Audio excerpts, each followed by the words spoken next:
자, 오늘 우리가 함께할 114 말씀은 예레미야 37장에서부터 39장까지 함께합니다. 37장은 예레미야가 감옥에 옥에 갇혔습니다. 옥에 갇혀서 어려움에 처하게 됐어요. 아무리 시드기야 왕에게 말씀을 전하고 그 말씀대로 순종하라 하는데 그는 순종하지 않습니다. 결국에는 바벨론의 느부갓네살이 쳐들어와서 성을 포기하고 멸망 직전까지 이르게 되었습니다. 수많은 거짓 선지자들이 그 왕을 꼬드기고 그들의 신하를 속임수에 넘어가는, 어떻게 보면 이제 거짓 선지자는 이제 악한 영이죠. 악한 영으로 인하여서 우리나라는 우리는 다윗 왕국의 족속 아니냐, 우리는 솔로몬의 그 영화를 누릴 수 있는 사람 아니냐, 하나님께서 우리나라를 지켜주실 것이다. 순종하지는 않고 그냥 과거에 그 자신들의 그런 왕들의 업적들, 또 하나님이 지켜주셨던 것들인데, 하나님은 다윗 지파였기 때문에, 이스라엘 나라였기 때문이 아니라 하나님께 순종하는 자는 그 순종하는 만큼의 은혜를 누릴 수 있다는 것을 그들은 몰랐습니다. 결국에는 나쁜 말을 하고 있는, 그들이 기준하는 나쁜 말을 하고 있는 예레미야를 옥에 가두고 웅덩이에 가두고 맙니다. 38장에 가면 여전히 그가 어려움에 처해 있는, 예레미야가 처해 있는 그런 상황에 그 38장 7절에 보면 왕궁 내시 구수인 에벳 멜렉이라는 사람이 나옵니다. 에벳 멜렉. 그 왕궁의 내시였어요. 왕도 아니고 신하도 아니고 내시였던, 그것도 이방인인 구수, 이디오피아죠. 이디오피아의 에베멜렉이 그 에레미야를 구덩이에서 꺼내오는 방법들을 강구합니다. 그래서 지혜롭게 그가 그 구덩이에서 나올 수 있는 방법들을 해서 시드기야 왕에게 아뢰고 해서 거기에 죽지 않고 나오게 되었습니다. 우리가 인생을 살아가다 보면은 믿는 사람들이 나를 더 많이 도와줄 것 같고, 믿는 사람들이 나를 더 위해 줄 것 같은데 그러지 않을 때가 많습니다. 그런데 전혀 안 믿는 사람이고 내가 잘 모르는 사람이고 그런 사람들이 우리를 도와줄 때가 많습니다. 그게 인생이지요. 그래서 믿는 사람들은 하나님을 믿는데도 악하다 그렇게 비판할 수도 있지만, 그게 아니라 하나님께서 우리의 인생에서 개입하셔서 안 믿는 사람조차도 그렇게 역사하시는 경우가 가끔 있습니다. 우리가 그걸 보면은 하나님의 일하심은 정말 신묘막측하고 정말 신기할 때가 있습니다. 성경 역사에도 그런 일들이 많이 있지 않습니까? 전혀 이렇게 하나님의 그 구원의 역사를 잘 모르는 사람들이 일어나서 하나님의 구원 역사를 돕는 자들도 있었고, 예를 들면 어제 말씀드렸던 그 장인, 모세의 장인, 그 겐 족속이죠. 겐 족속이 그토록 헌신하면서 그 이스라엘 백성들의 그 광야 생활에서 함께 동행하면서 모세의 사역을 도왔던 그런 일들이 있었고요. 오늘도 보면 왕궁 내시인 구수인 에벳 멜렉이 시드기야도 돕지 않는, 시드기야의 어떻게 보면 왕으로서 더욱더 그 하나님의 말씀을 순종하고 따라가야 할 텐데 예레미야를 돕지 않고 이 구수인 에베멜렉이 돕는 그런 사역 역사를 우리가 볼 수 있습니다. 그래서 39장에 가면 예루살렘이 드디어 함락이 됩니다. 함락이 되고 시드기야는 눈이 빠집니다.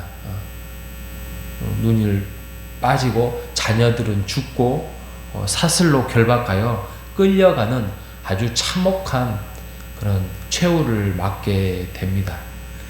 예레미야는 이때 이제 석방이 됐다라고 말을 하는데, 오늘 읽었던 39장 15절에서부터 18절이 바로 구수인 에벤멜렉에 대한 평가가 나옵니다.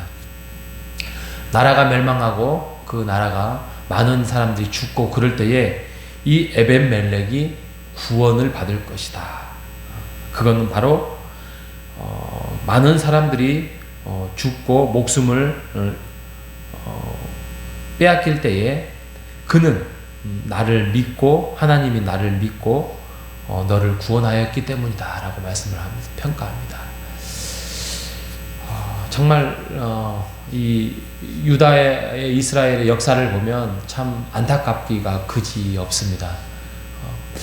정말 시드기야 왕뿐만이 아니라 정말 하나님의 말씀을 어떻게 보면 다윗 왕부터 시작해서 다윗의 지파로서의 꾸준히 그 정통성을 이어왔던 그 다윗 언약의 후손들이 하나님의 말씀 앞에서 순종하고 따르고 그랬더라면 어땠을까라는 생각이 듭니다.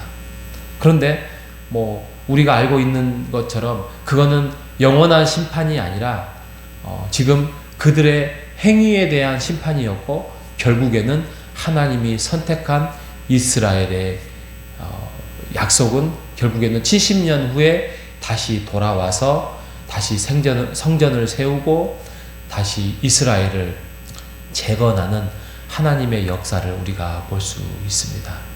덕분에 우리가 영적인 이스라엘이 되어서 예수님이 이 땅에 오셨고 이제 전국 만국에 복음이 전파되어서 100여 년 전에 우리가 조선시대에 태어났더라면 그 복음을 깨닫지도 알지도 못했을 건데, 하나님이 사랑하는 우리를 선택하시고 부르셔서 복음의 역사에 오늘 이렇게 우리가 교회 역사에 동참할 수 있는 기쁨을 누리게 하였습니다.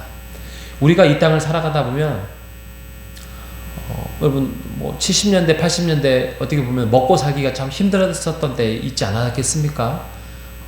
정말 복음이 그때 어떻게 보면은 오늘날만큼 성경이 더 많이 뭐 세미나나 뭐 이런 거 없었잖아요.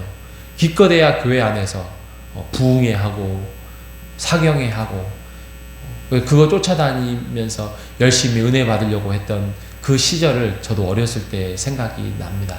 그런데 오늘날 보면은 뭐 영상에다가 세미나에 조금만 관심만 보이면 말씀을 들을 수 있는 기회들이 많습니다. 그런데 그만큼의 많은 부분들을 뺏기고 있는 부분들이 많이 있습니다. 아무리 좋은 세미나가 있고 아무리 좋은 영상과 말씀을 볼 수 있는 기회가 있음에도 불구하고 이제는 우리의 눈이, 우리의 귀가 많이 나이가 들어서 잘 들리지 않고 잘 보지 못합니다. 그리고 다른 것들에 너무나도 바쁜 삶이 우리에게 펼쳐져 있습니다. 자녀들도 우리 젊었을 때만큼의 그런 신앙을 쫓아가면 좋겠지만 또 그러지 못할 때가 많습니다. 하지만 아까 말씀드렸던 것처럼 갑자기 하나님의 은혜가 이 구수인 에베멜렉을 통하여서 새로운 역사를, 하나님의 구원의 물줄기를 우리에게, 우리의 자녀들에게 베풀어 주실 것입니다. 우리가 그것을, 그 역사를 우리 눈으로 또 우리가 보는 걸로만 우리가 만족하지 말고 하나님의 역사는 어떻게 이루어질지 모릅니다. 우리가 지금 현재 우리가 처해진 상황에서 우리가 그런 신앙의 그 물줄기를 붙잡고 살아가는 오늘 하루가 되시기를 바랍니다. 여러분 오늘 아침에 나오셔서 잘하셨습니다. 허드슨 테일러가 이런 말 합니다. 연주를 하려면 먼저 악기의 음을 맞춰야 한다. 하루를 시작하려면 먼저 하나님의 말씀과 기도로 시작해야 한다. 하나님께 맞추는 것이 가장 우리가 먼저 할 일이다 라고 말씀을 하고 있습니다. 여러분 잘하셨습니다. 또 영상을 혹시 듣는 자들에게도 언제나 말씀과 기도로 하루의 인생을 연주를 할 때에 여러분 하나님과 음을 맞추는 여러분 되시기를 바랍니다. 그것이 가장 복된 일이고 가장 성공한 길임을 여러분 기억하시는 우리 모두가 되시기를 주님의 이름으로 축복합니다.